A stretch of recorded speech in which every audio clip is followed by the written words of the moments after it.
Hi guys, I'm back for the second part of this video. Oh, you're eating my hair. Come here.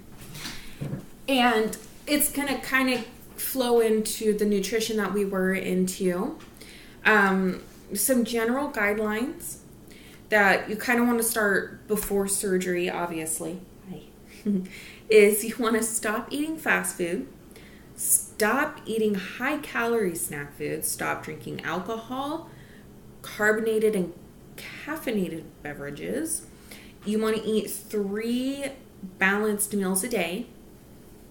You want to monitor your portion sizes. You're going to eat lean protein at each meal. Eat fewer carbohydrate foods and stop dieting. You want to just make better choices and eat healthier. Let's see. Take your time for each meal. They want you to not eat at your desk or in a car or in front of the TV, because then with that, you mindlessly just keep eating. And you don't realize it until that whole freaking huge bag of chips is gone. And you're like, oh. So yeah, sit down at the table, take your time, 30 chews per bite, which is a lot, but it gets that food to the consistency, and then you get into the habit of doing that. So after surgery, you're not going to be in a lot of pain from not chewing your food. They want you to start, doing regular physical activity, even if it's just walking. Let's see. You want to take your vitamins as directed. Now in this book, they do tell you which ones they want you to start before surgery and which ones after. I'm taking a couple already, like a multivitamin that they wanted, calcium, vitamin C, vitamin D3. So I kind of got a head start on that. Let's see. And the next section is eat mindfully. So they want you to eat lean protein first. It's just kind of like the basic thing that I just went over. It's constantly repeated and repeated and repeated. They really want you to understand this is how you need to eat. You want to eat your foods separately. So like for breakfast, I would usually do a half of a English muffin, 2 egg whites, a piece of cheese, 2 ounces of turkey lunch meat, and like some sugar-free blackberry jelly. So what I would do is I usually put it together and make like an egg McMuffin kind of a thing. But after I attended orientation, she's telling us, okay, you don't want to do that. You want to learn to eat things, different. Yeah. Okay. Cat hair everywhere. So after surgery, you're already in the mindset of eating your proteins first, and so on and so on and so on. Okay, and how you eat slowly. And that's how they put it in here, slowly. Right there, see? Eat slowly. You want to take your time for each meal. Again, it's the same things we just went over. They also want us to use a small plate and spoon to practice for after surgery when you need to take smaller bites. Let's see. So also you want to stop drinking fluids 15 minutes before you eat. And after you eat, you have to wait 30 to 60 minutes. Now, I never... that sounds like, okay, no big deal. But I have been having a really, really, really hard time doing that. I remember after leaving, me and my mom were driving back. It's about a 2-hour drive from where I live. And I had just eaten. And I was trying to start the don't eat until 30 minutes after. And I was so thirsty. It had only been 5 or 10 minutes. And next thing I know, I'm drinking out of my bottle. I'm like, when did that happen? Like I just do it. And so now I have to be sure that when I'm eating, I have no drinks near me at all, or I will grab and drink and not even realize it until I'm already done. So that one is actually pretty hard for me anyways. Then they just kind of go into basics of nutrition, what calories are, proteins, carbohydrates, the different kind of carbohydrates, fats, and they're just basically explaining what it is, why it's good, why it's not good. And then they also have a 1,200 calorie meal plan, food list, and food fluids skill set. That's a lot. Okay. So they have a 1,200 calorie meal plan with 2 dairy servings. They have another one with just 1 dairy serving and one with no dairy. So I've been following, let me show you guys this one.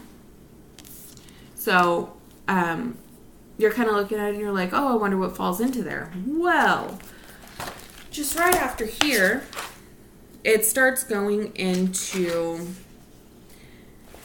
lists of what you can have. And so you have your lean and medium fat proteins, non-fat skim and low-fat dairy list, non-starchy vegetables, starches, starchy vegetables, bread, cereals, grains, fruit lists. So everything is there. Everything.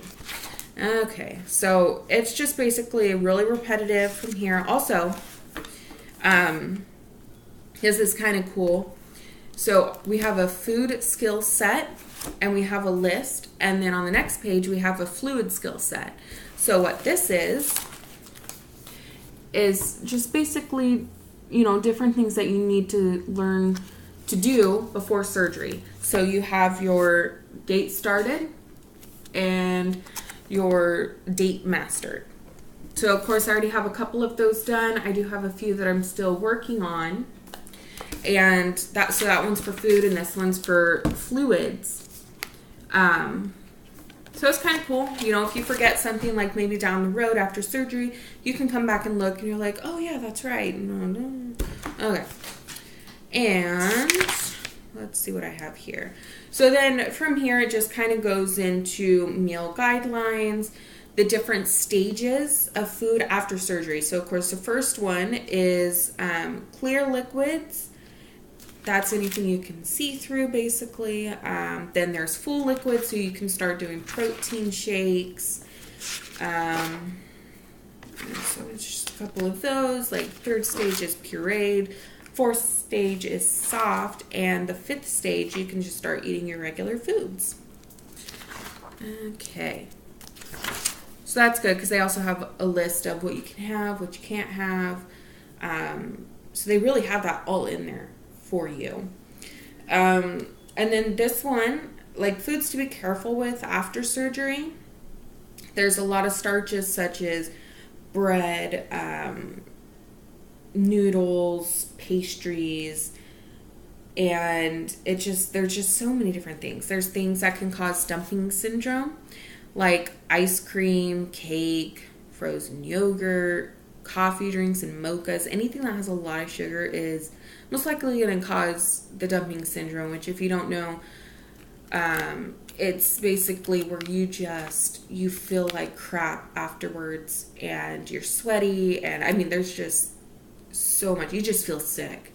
Everybody has their dumping syndrome that's a little bit different, but it's all pretty much the same. You just feel like crap and you're probably never going to eat that food again. So that's nice to kind of have in there to go by. All right, let me see here. Oh, and I thought this would be good to show you guys. There's some different resources that they have listed for us in here. They have general information. So there's like obesityhelp.com, obesityaction.org. There's different ones like for food log, journaling, and calorie counting, such as the dailyplate.com, calorieking.com, which apparently they do have an app, but it's for iPhones. I have an Android, so I'm like, let's see, MyFitnessPal.com, which you guys do know I have one. I'll put my username down below if you do want to add me. I'd love to have even more friends on there, and it's a great support. Livestrong.com. Then there's supplements and products. You can go to bariatricadvantage.com, vitality.com. I'm probably saying that wrong. And then there's some different books and stuff, such as the Calorie King, The Calorie King Calorie? That's the name of the book. Okay. Cookbooks such as Eating Well After Weight Loss Surgery, which I have looked at that one, and it's pretty awesome. And you can also find that in the App Store, like on Android. Not sure about iPhone. I'll have one. There's also some general information books. Living and Eating Well After Weight Loss Surgery for Dummies, The Success of Habits of Weight Loss. So there's just a few different things. I'll just kind of show this real quick if you guys want to pause it to read it. Get my fingers out of the way. And then also those resources I was talking about.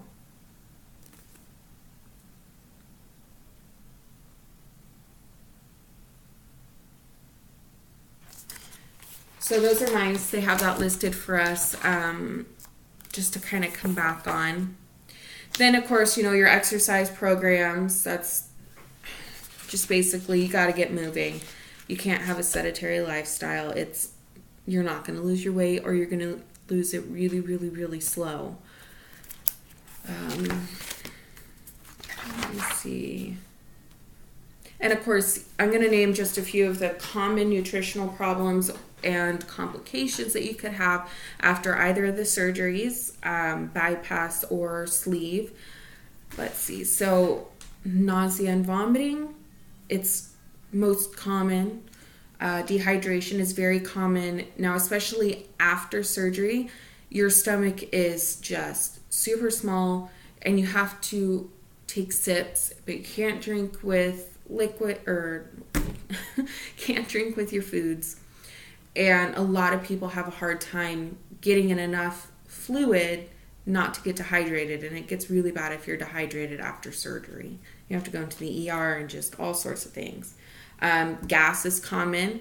Now, when you have the surgery, they fill your stomach or your abdominal wall up with gas or air so that they can get in there and see everything and move around. So all of you're going to deal with that for a while, that trying to escape your body. Constipation is very common. Hair loss is common.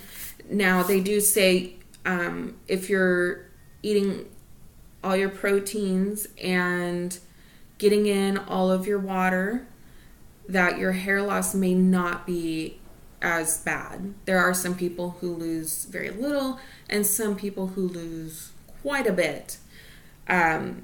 Let's see. There's going to be changes in taste and smell. Gout could be a thing that could happen. Weight plateaus, obviously. Hypoglycemia, which is low blood sugars. Dumping syndrome, which I mentioned earlier. So there's just a few different things that could happen after surgery and things that you will face. So that's what I have for this, and my lovely Bible here. I'm excited to meet my surgeon. When I do, I'll definitely make another video and let you guys know what happens. I'm nervous, I'm scared, I'm excited, I'm all of these emotions going on. I want the surgery, and I hope that it can happen for me, especially me going in there and showing the surgeon I've been taking these pills, the vitamins. I've stayed away from cigarettes since June. I haven't been around alcohol since July. And I've started my 1,200 calorie diet early. I've lost 10 pounds. Woo! um, since I started the program, back in October, I believe that's when I got weighed, and I was 257, and so I'm down 10 pounds. So I'm pretty excited. That's 10 pounds. Yay. Okay, so I'm going to go ahead and end this here. I do hope you guys had a wonderful Valentine's Day, a great weekend, and I hope this week is great for everyone out there. Have a good one, guys.